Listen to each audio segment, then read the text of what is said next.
जय श्री हरि दोस्तों, आप सभी का बहुत बहुत स्वागत है हमारे चैनल पर।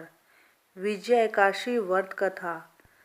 धर्मराज युधिष्ठिर बोले, हे जनार्दन, फाल्गुन मास के कृष्ण पक्ष की एकादशी का क्या नाम है तथा उसकी विधि क्या है? कृपया करके आप मुझे बताइए। श्री भगवान बोले, हे राजन, फाल्गुन मास के कृष्ण पक्ष की एकादशी का नाम विजय एकादशी है। इसके व्रत के प्रभाव से मनुष्य को विजय प्राप्त होती है। यह सब व्रतों से उत्तम व्रत है। इस विजय एकादशी के महात्म के श्रवण में पठन से समस्त पाप नाश को प्राप्त हो जाते हैं। एक समय देवर्षि नारद जी ने जगत पिता ब्रह्मा जी से कहा, आप मुझसे फाल्गुन मास के कृष्ण पक्ष की एकादशी विधान कहिए। ब्रह्मा जी कहने लगे कि हे नारद, विजय एकादशी का व्रत पुरानी तथा नए पापों को नाश करने वाला है। इस विजय एकादशी की विधि मैंने आज तक किसी से भी नहीं कही। यह समस्त मनुष्य को विजय प्रदान करती है। त्रेता युग में मर्यादा पुरुषोत्तम श्री रामचंद्र जी को जब 14 वर्ष का वनवास हो गया, तब वे श्री लक्ष्मण तथा सीता जी सहित पंचवटी में निवास करने लगे। वहाँ पर दुष्ट रावण ने जब सीता जी का हरण किया, तब इस समाचार से श्री रामचंद्र जी तथा लक्ष्मण अत्यंत व्याकुल हुए और सीता जी की खोज में चल दिए। घूमते घूमते जब वे मरणासन जटायु के पास पहुँचे, तो जटायु ने उन्हें सीता जी का वृत्तांत सुनाकर स्वर्गलोक चला गया। कुछ आगे जाकर उनकी सुग्रीव से मित्रता हुई और बाली का वध किया। हनुमान जी ने लंका में जाकर सीता जी का पता लगाया और उनसे श्री रामचंद्र जी और सुग्रीव की मित्रता का वर्णन किया। वहां से लौटकर हनुमान जी ने भगवान राम के पास आकर सब समाचार कहे। श्री रामचंद्र जी ने वानर सेना सहित सुग्रीव की सम्मति से लंका को प्रस्थान किया।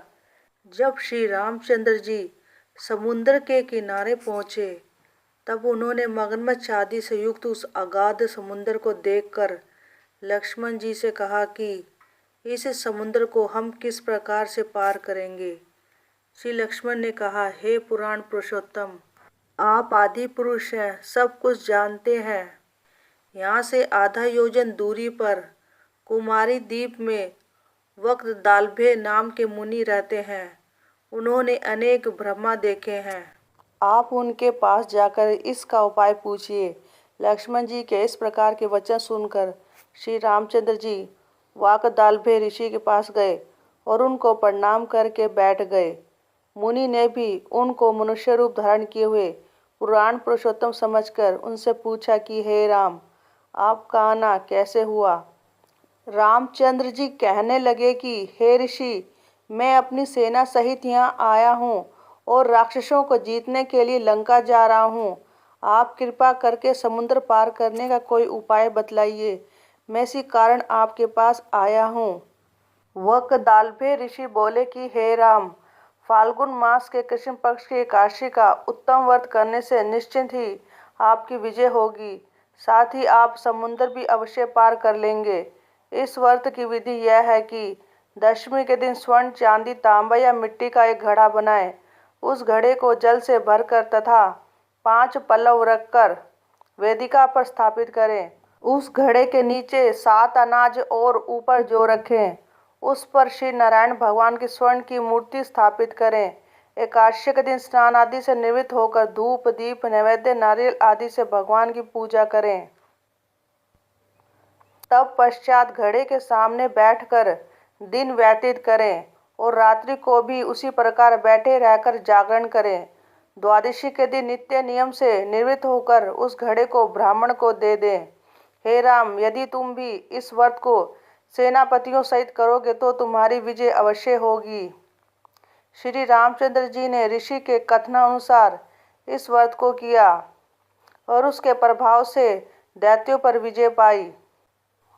अतः हे राजन, जो कोई मनुष्य विधि पूर्वक इस व्रत को करेगा, तीनों लोकों में उसकी अवश्य विजय होगी। श्री ब्रह्मा जी ने नारद जी से कहा था कि हे पुत्र, जो कोई इस व्रत के महात्म को पढ़ता या सुनता है उसको वाजपेय यज्ञ का फल प्राप्त होता है। अगर वीडियो अच्छी लगे तो चैनल को लाइक सब्सक्राइब करके बेल आइकन पर क्लिक करके ऑल पर क्लिक करें। श्रीमन नारायण हरि हरि। जय सीताराम की जय हो।